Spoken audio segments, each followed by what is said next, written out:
Hello दोस्तों, आज हम लोग स्टार्ट करने जा रहे हैं क्लास 10th का पहला चैप्टर। ठीक है, तो पहला हमारा प्रश्नावली है 1.1। उसमें पहला क्वेश्चन क्या कहा गया है, निम्नलिखित संख्याओं को अभाज्य गुणनखंडों के गुणनफल के रूप में व्यक्त कीजिए। ठीक है, यानी कि ये जो संख्याएं दी हैं इनको हमको अभाज्य गुणनखंड के रूप में व्यक्त करना है। जैसा कि हम लोग पिछले क्लासों से पढ़ के आ रहे हैं कि अभाज्य गुणनखंड कैसे हम लोग फाइंड करते हैं। तो आइए हम लोग करते हैं पहला क्वेश्चन।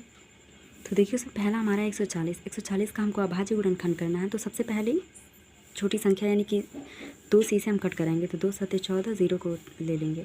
फिर 2 सी से हम कैंसिल कराएंगे तो 2 3 6 और यहाँ हो गया 10, 2 5 6 10। और फिर उसके बाद से ये 35 जो हमारा है वो किस अभाज्य संख्या से कटेगा, यानी कि 5 से। कै बार में? 7 बार। फिर 7 से ये 1 बार में। ठीक है, तो ये रहा 140 का अभाज्य गुणनखंड। गुणनफल के रूप में लिखना हो तो हम लोग कैसे कर लेंगे, 140 का अभाज्य गुणनखंड का गुणनफल रूप 2 गुना में 2 गुना 5 गुना में 7, बस हो गया। ठीक है, सेकेंड है तो देखिए सेकेंड वाले में लिया गया 156। 156 को सबसे छोटी अभाज्य संख्या 2 से हम कैंसिल कराएंगे। 2 7 14, 2 8 16। फिर 2 से ये कैंसिल हो रहा है, 2 3 6, 2 9 18। और फिर ये 3 से कैंसिल हो रहा है, 3 एकम 3, 3 त्रिके 9। फिर 13 से ये कैंसिल होगा 1 बार में। ठीक है, तो जो ये 156 है इसको हम कैसे लिख लेंगे, तो 2 इंटू 3 इंटू 13। ठीक है, तो ये हो गया इसका अभाज्य गुणनखंड। ठीक है, अब देखिए इसमें तीसरा में क्या कहा, तीसरा में नंबर लिया है 3825। इसका हमको करना है तो 3825 को हम सबसे पहले, ये लास्ट में हमारा क्या है, इकाई का अंक 5 आ रहा है तो 5 आ रहा है तो 2 से कैंसिल नहीं होगा। तो हम सबसे पहले 3 से चेक कर लेते हैं कि 3 से कट रहा है। तो हम पहले नंबर को ऐड कर लेते हैं। तो 5 2 7, 7 और 8, 8 7 15, 15 3 18, यानी 3 से ये कैंसिल हो रहा है तो 3 एकम 3, फिर 3 दूनी की 6, 3 7 21, 3 5 15। फिर 3 से हम इसे कैंसिल करा लेते हैं। 3 चौक के 12, 3 दूनी की 6, 3 5 15। फिर 3 से ये कैंसिल होगा नहीं, तो अब हम ले जाते हैं इसे 5 बार में। तो 5 बटे 40, 5 5 25। फिर 5 से ये कट रहा है, 5 एकम 5, 7 35। फिर 17 से ये 1 बार में कैंसिल हो रहा है। ठीक है, तो इसका अभाज्य ये हो गया इसका अभाज्य गुणनखंड। ठीक है, अब आते हैं क्वेश्चन नंबर 4 पे। देखिए क्वेश्चन नंबर 4 में इसमें क्या है नंबर, तो 4 में है 5005। इसका हमको अभाज्य गुणनखंड करना है। ठीक है, तो कर लेते हैं 5005। इकाई का अंक जो कि इसका 5 है।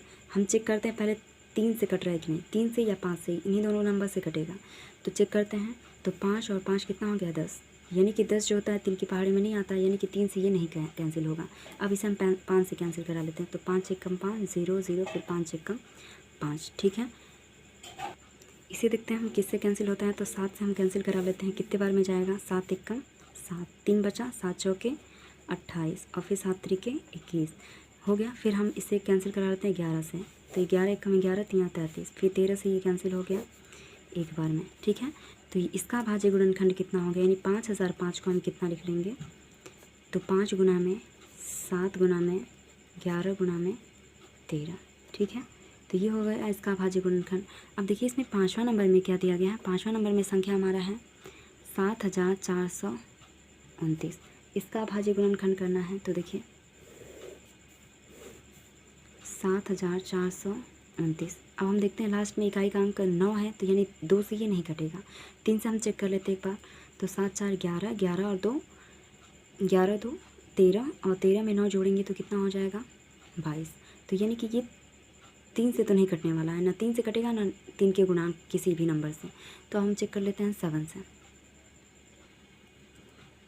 तो ये 7 से भी कैंसिल नहीं हो रहा है, 9 से तो होगा नहीं क्योंकि 3 का गुणांक है। फिर 11 से हम चेक कर लेते हैं एक बार। तो 11 छंकी 66, 11 सत्ते 77, नहीं 11 से भी नहीं कट रहा है ये, 13 से भी नहीं। तो अब हम आते हैं इसे देखते हैं डायरेक्ट 17 से कैंसिल कराते हैं। तो 17 से कटेगा ये, 17 चौके 68 हो गए यहाँ 62। फिर 17 ते 51, फिर ये बचा 119 और 17 सत्ते 119। ठीक है, ये कैंसिल हो गया। अब ये 17 से नहीं जाएगा, जा रहा है तो ठीक है। अब इसको हम ले जाएंगे 19 से। तो 19 दूनी के 38 और फिर 57, यानी कि 19 या 57। फिर ये 23 से कैंसिल डायरेक्ट हो गया। ठीक है, तो जो हमारा नंबर है 7429, ये इसका अभाज्य गुणनखंड क्या क्या हुआ, 17 गुना में 19 गुना में 23। ठीक है, तो ये रहा इसका अभाज्य गुणनखंड। और ये इसका लिख लेते हैं 3825 का कितना है, तो 3 गुना में 5 गुना में 5 गुना में 17। ठीक है, तो ये रहा हमारा पहले क्वेश्चन का अभाज्य गुणनखंड का गुणनफल के रूप में क्वेश्चन। ठीक है, अब आते हैं क्वेश्चन नंबर 2 पे। अब देखिए इसमें का दूसरा क्वेश्चन है, पूर्णांकों के निम्नलिखित युग्मों के एचसीएफ और एलसीएम ज्ञात कीजिए तथा जांच कीजिए कि दो संख्याओं का गुणनफल एचसीएफ और एलसीएम के गुणनफल के बराबर है। ठीक है, यानी कि दो संख्या हमको दिया है 26 और 91, इन दोनों का हमको एचसीएफ और एलसीएम ज्ञात करना है और फिर हमें चेक करना है कि इन दोनों नंबर का एचसीएफ एलसीएम का गुणनफल जो है इन दोनों के गुणनफल के बराबर होगा। ठीक है, तो आइए हम करते हैं। तो देखिए दूसरे क्वेश्चन में हमको दो संख्याएं दी हैं, पहली संख्या हमारा 26 है और दूसरी संख्या 91 है। ठीक है, तो अब इन दोनों का हम पहले एलसीएम निकालते हैं। तो एलसीएम निकालने के लिए हम अभाज्य गुणनखंड का यूज़ करते हैं, या तो हम दोनों एक ही साथ निकाल लेते हैं। पहले 26 का हम अलग से निकाल लेते हैं, तो 26 का हम 2 से कैंसिल कराएंगे 13 बार में, और 13 से ये डायरेक्ट कैंसिल हुआ एक बार में। उसी तरह हम 91 का करेंगे, तो 91 हमारा कैंसिल हो रहा है 7 से। ठीक है, 7 एकम 7 त्रिके 21, और ये एक बार में। हमको क्या निकालना है, एलसीएम।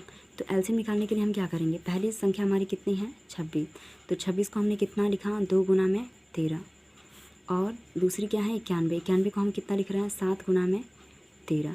तो एलसीएम बराबर कितना हो जाएगा, तो एलसीएम बराबर होगा, जो कॉमन मिल रहा है उसको तो हम लिख लेंगे, जो कॉमन नहीं मिल रहा उसको भी लिखा जाएगा, यानी 2 गुना में 7 गुना में 13, तो कितना हो जाएगा 14, 14 गुना में 13।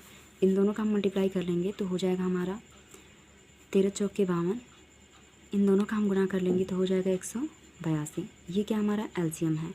अब हम एचसीएफ ज्ञात करना है, तो एचसीएफ ज्ञात करना होगा, तो एचसीएफ बराबर कितना होगा, एचसीएफ में जो इन दोनों में कॉमन आ रहा है उसी को हम लेंगे, यानी कि एचसीएफ में अगर हमें ज्ञात करना हो तो पहली संख्या हमारी कितनी है 26, 26 को कितना लिखा गया 2 गुना में 13, और 91 को कितना लिखा है, 91 को लिखा है 7 गुना में 13। तो एचसीएफ बराबर कितना हो जाएगा, तो एचसीएफ बराबर हो जाएगा जो दोनों में कॉमन हो, उभयनिष्ठ हो। ठीक है, तो 13 हो गया। अब हमसे कहा गया है कि चेक करिए कि जो पहली संख्या है, यानी कि अब यहाँ हमको चेक करना है।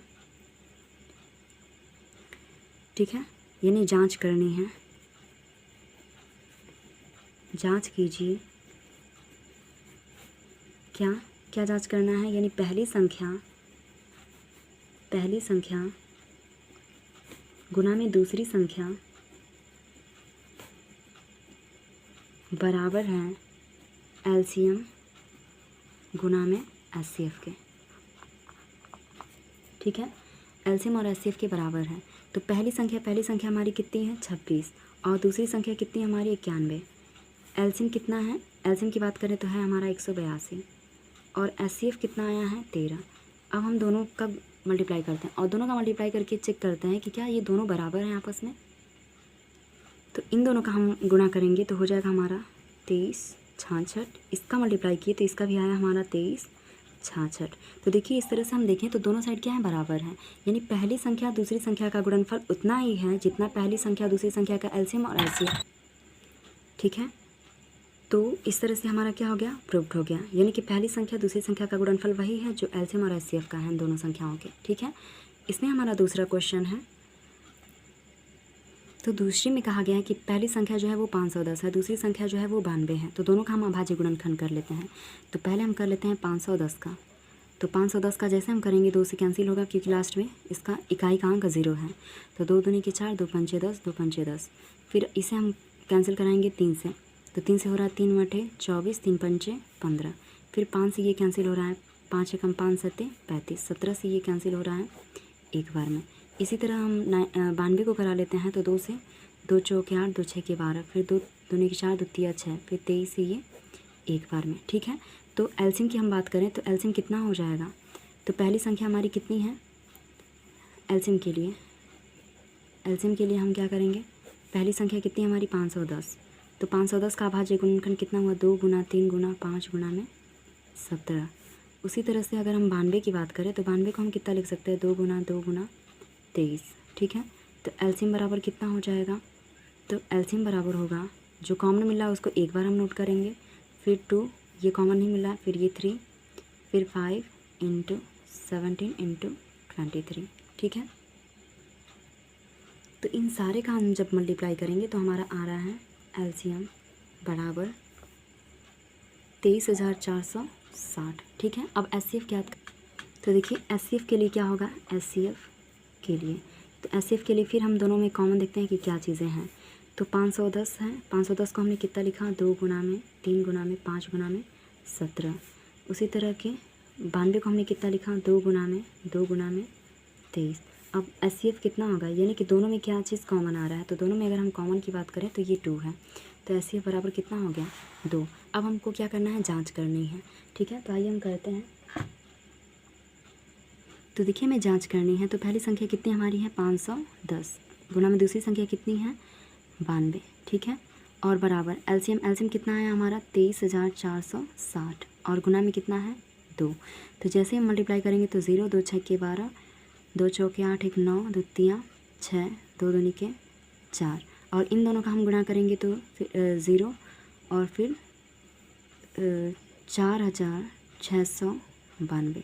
तो देखिए दोनों साइड क्या है, बराबर हैं, यानी कि हमारा ये एलसीएम और एचसीएफ इन दोनों का क्या है, सही है। क्यों, क्योंकि पहली संख्या और दूसरी संख्या का गुणनफल उतना ही है जितना इन दोनों संख्याओं के एलसीएम और एचसीएफ का है। ठीक है, थर्ड वाले में पहली संख्या 336, तो इसका भाज्य गुणनखंड हम कर लेते हैं 336 का। तो 2 से 2 1 कम 2, 6 के 12 और फिर 2 8 16, फिर 2 से 2 8 16, 2 चौके 8, फिर 2 से ये कैंसिल हो रहा है 42 बार में, फिर 2 से ये 21 बार में, फिर 3 से ये 7 बार में, और फिर 7 से ये 1 बार में। ठीक है, अब इसका हम 54 का निक कर लेते हैं। तो 2 से कट रहा है, 2 दूनी के 4, 2 7 14, 3 9 27, फिर 3 3 9, फिर 3 1 कम 3। ठीक है, तो दोनों का अभाज्य गुणनखंड की बात करें तो 336 का कितना हो गया, 2 गुना में, 2 गुना में, 2 गुना में 2 4 बार, फिर 3 गुना में 7, और 54 का कितना हो रहा है, 54 का हो रहा है 2 गुना में, 3 गुना में, 3 गुना में 3। तो एलसीएम कितना हो जाएगा, अगर हम बात करें एलसीएम की, तो जो कॉमन मिल रहा है उसको लिख लेते हैं, 2 गुना में, फिर 2 हुआ, फिर ये 3 बार 2 हम कर लेंगे गुना में, इसमें का 3 कॉमन मिल रहा है, फिर 3 गुना में 3 और फिर गुना में 7। तो एलसीएम कितना हो गया इन दोनों का, सारे का मल्टीप्लाई करेंगे तो 2 चौके 8, 2 दूनी के 4, दूनी के 8, दूनी के 16, 16 तियाँ 48 और फिर गुना में 16 तियाँ 48 और 9 सत्ते 63। तो इन दोनों का हम गुणा करेंगे तो हो जाएगा 3024। क्या है ये, एलसीएम है। तो एलसीएम कितना हो गया हमारा, 3024। अब हम ज्ञात कर लें इसका एचसीएफ। तो बात करें एचसीएफ की, तो एचसीएफ कितना होगा, तो दोनों में जो कॉमन मिले, तो दोनों में क्या चीज़ कॉमन मिला, एक तो ये 2 कॉमन मिला, और इधर से हम बात करें तो ये 3 कॉमन मिल रहा है। तो एचसीएफ कितना हो जाएगा, 2 × 3। तो एचसीएफ बराबर कितना हो गया, 6। ठीक है, अब इन दोनों को हमको जांच करना है कि एलसीएम और एचसीएफ क्या बराबर हैं पहली संख्या और दूसरी संख्या के गुणनफल के। ठीक है, तो एचसीएफ कितना इसका है, एचसीएफ की हम बात करें तो इस एचसीएफ इसका 6। तो अब हम जांच कर लेते हैं, यहाँ पे जांच में क्या करना है, एलसीएम और एचसीएफ का गुणा करना है। तो एलसीएम कितना है, 3024 में गुणा करना है हमको 6 का, और चेक करना है कि ये पहली संख्या दूसरी संख्या के बराबर। तो 6 चौके 24, 6 दूनी के 12 और 2 14 और 6 तेईके 18, इतना हो गया। और पहली संख्या हमारी कितनी है, पहली संख्या हमारी 3336 और दूसरी संख्या कितनी है, 54। इन दोनों का हम जैसे ही गुणा कराएंगे तो इसका भी आएगा 18144। ठीक है, तो एलसीएम एचसीएफ का गुणनफल उतना ही है जितनी पहले दोनों संख्याओं का गुणनफल है। ठीक है, तो इस तरह से हमारा